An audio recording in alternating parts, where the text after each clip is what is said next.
გუშინ გავიცანი ერთი ძალიან მაგარი ადამიანი, რომელიც არის ბირჟა თბილისის დამფუძნებელი.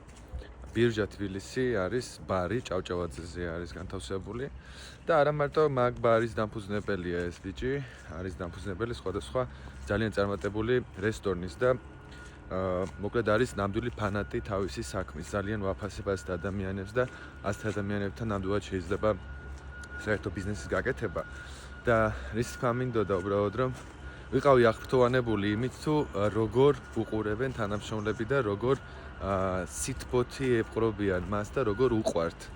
ჩემი აზრით დამსაქმებლის ყველაზე მნიშვნელოვანი თვისება არის ის რომ ყურადღებიანი უნდა იყოს, მეგობრული და ისეთ ურთიერთობაში ადამიანებთან რომ მათ ძალიან უყვარდეთ. ესე იგი უკნიდან მივიდა ერთი მიეპარა, აკოცა, მეორე მივიდა, დაუმზადა რაღაცა საჭმელი, ისე რომ ამას არც უთხოვია და მოკლედ ყველანაირად გამოხატავდნენ სიტბოს. ასე რომ ჩემი აზრით ბიზნესის ერთ-ერთი ყველაზე მთავარი შემადგენელი არის ურთიერთობა და აი ესეთი მეგობრული დამოკიდებულება თანამშრომლებთან.